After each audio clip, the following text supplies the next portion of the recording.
नमस्कार, भारतीय recipe YouTube चॅनलमध्ये तुमचे सर्वांचे स्वागत आहे।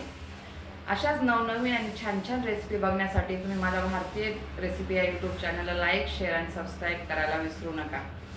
तर आज आपण बनवणार आहोत मिक्स डाळीचा डोसा। तो कसा बनवायचा आता मी तुम्हाला सांगते। आपण बनवणार आहोत मिक्स डाळीचा डोसा। त्यासाठी मी प्रमाण तुम्हाला सांगते। 1 वाटी मठ डाळ,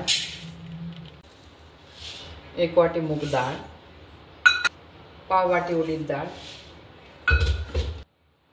पाव वाटी तूर हरभरा डाळ,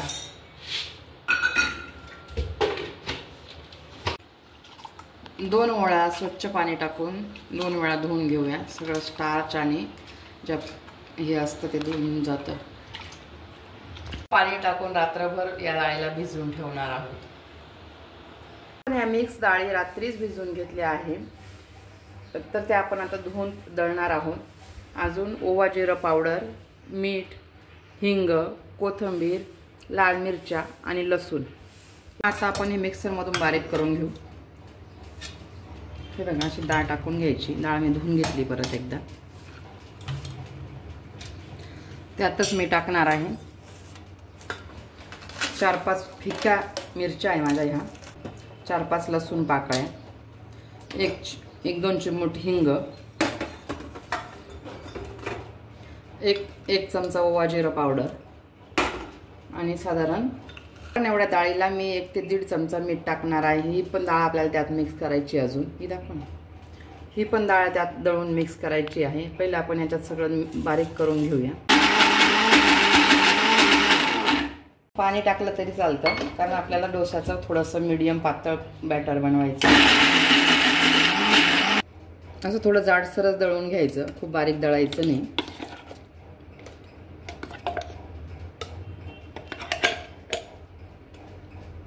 हे बघ, असं जाडसरच दळून घ्यायचं, जास्त बारीक दळायचं नाही। आता मी उरलेली डाळ पण दळून घेते। हे बघा, मी छान बॅटर दळून घेतले। जास्त पातळ करायचं नाही, कारण ही डाळ असल्यामुळे एकमेकाला चिटकत नाही। आपण किती पातळ डोसा लावू शकतो। हे बघा, मी थोडं पातळ करून घेते डोसा लावण्यासाठी। तुम्ही आता हळद पण टाकू शकता, पण मला बिना हळदीचाच रंग छान वाटतो, त्याच्यामुळे मी बिना हळदीचाच बनवते। बॅटरमध्ये आपण कोथिंबीर टाकून घेणार आहोत। कोथिंबीरीने छान रंग येतो आणि टेस्ट पण छान लागते। गरम करून घेतला, थोडं तेल टाकले।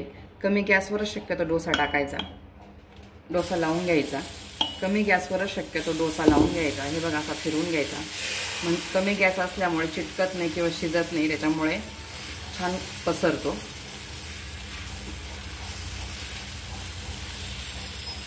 अशा खोल चमच्याने लावून घ्यायचा, किंवा तुम्ही वाटी वगैरेचा वापर करून पण लावू शकता। गॅस फुल करू आणि वरून पण थोडंसं दुसरी बाजू शिजण्यासाठी आपण तेल टाकून घेऊ।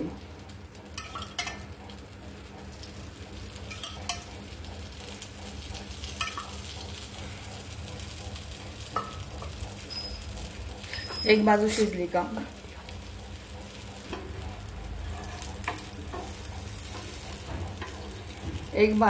का मगच दुसरी बाजू शिजवून घ्यायची। हे बघा, आपली एक बाजू भाजत चालली आहे। वरून डोसा ड्राय झाला की समजायचं आपली एक बाजू पूर्ण शिजत आली आहे। त्याच्याशिवाय दुसरी बाजू आता आपण उलटून घेऊया। हे बघा, छान रंग आलाय, छान क्रंच आलाय। हे बघा, आपला डोसा छान कुरकुरीत भाजला आहे। या बाजूने पण किती सुंदर रंग आलाय। आपला हा मिक्स डाळीचा डोसा आपण नाश्त्यासाठी पण वापरू शकतो, किंवा रात्रीच्या जेवणासाठी पण हलका म्हणून वापरू शकतो। तो आपण दही किंवा चिंचेची चटणी किंवा अजून दुसरी चटणी सोबत सर्व करू शकतो। तर अशाच नवनवीन आणि छान छान रेसिपी बघण्यासाठी माझ्या भारतीय रेसिपी यूट्यूब चॅनलला लाईक, शेअर आणि सबस्क्राइब करायला विसरू नका। थँक्यू।